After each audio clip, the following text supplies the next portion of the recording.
नमस्कार दोस्तों, एक बार फिर से आप सभी का स्वागत करते हैं अपने चैनल पर। और आज बात करेंगे तालिबान और बामियान की बौद्ध जो प्रतिमाएं थीं उनकी।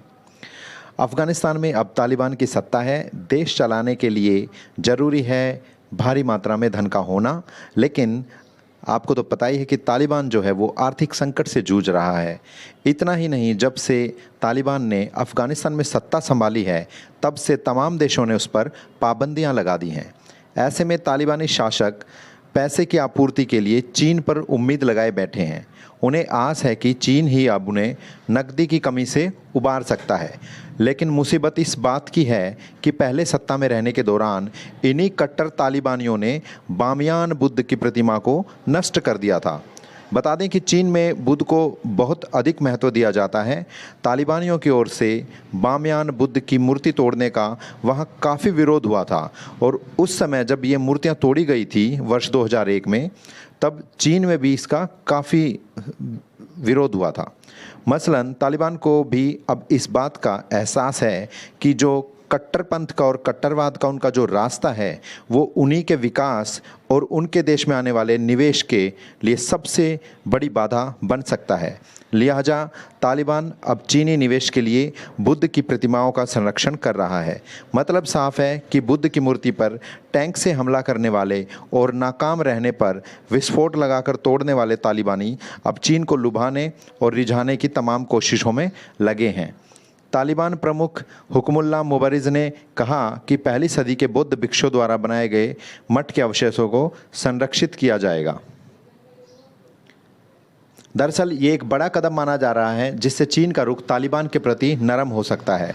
मुबारिज़ ने कहा कि बुद्ध की प्रतिमाओं और अवशेषों को संरक्षित करना हमारे और चीनियों के लिए बेहद महत्वपूर्ण है।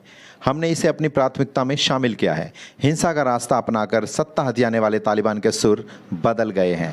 तालिबान प्रमुख मुबारिज़ ने कभी लड़ाकू यूनिट की कमान संभाली थी, लेकिन अब वो कहते हैं कि लगातार चलने वाला युद्ध और हिंसा के कारण कोई भी देश विकास नहीं कर सकता है। उन्होंने कहा कि देश की खनिज संपदा एक समृद्ध भविष्य की कुंजी है। इसका मूल्य $1 ट्रिलियन है। दरअसल अब तालिबान ईरान, रूस और तुर्की सहित कई देशों से निवेश की आस लगा रहा है।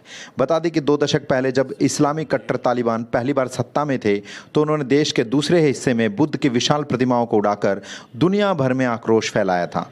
तालिबानियों ने बुद्ध की प्रतिमाओं को बूतपरस्त कहते हुए नष्ट किया और कहा कि अब देश के आवाम को शुद्ध किए जाने की ज़रूरत है।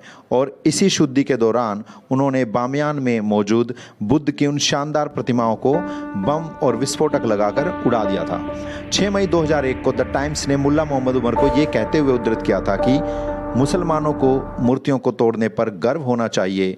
इसने अल्लाह की स्तुति की है, हमने इन्हें नष्ट कर दिया।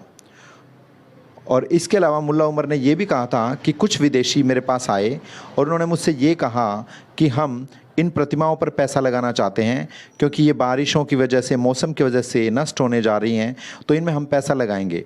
तो इस पर भी मुल्ला उमर ने ये कहा था कि तुम इन पर पैसा लगाओगे, इसकी बजाय जो अफ़गान नागरिक हैं वो भूख से मर रहे हैं, आप उनके लिए पैसा दे दीजिए। लेकिन उस जापानी प्रतिनिधिमंडल ने अफ़गान नागरिकों के लिए पैसा देने के लिए मना कर दिया। तो इसी रोष में और गुस्से में मौलाना उमर ने बुद्ध की प्रतिमाओं को नष्ट करने का आदेश दे दिया था।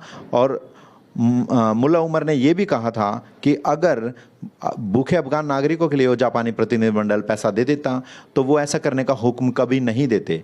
कुछ अन्य रिपोर्ट में ये भी दावा किया गया था कि इन बुद्ध प्रतिमाओं को नष्ट करने का आदेश ओसामा बिन लादेन ने दिया था।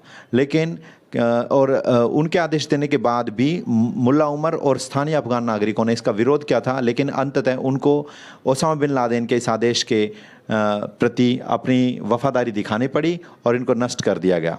उम्मीद करते हैं कि जो तालिबान की सरकार है वो अब अपने अफ़गान नागरिकों के लिए अच्छे कदम उठाएगी और इस तरह के कदम भी उठाएगी जिससे कि कट्टरपंथ ना फैले और अफ़गानिस्तान तरक्की करे। हम इसी उम्मीद के साथ इस वीडियो को समाप्त करते हैं। आपको वीडियो कैसा लगा कमेंट बॉक्स में ज़रूर बताएं। वीडियो को लाइक करें, शेयर करें, चैनल को सब्सक्राइब करें। Thank you so much.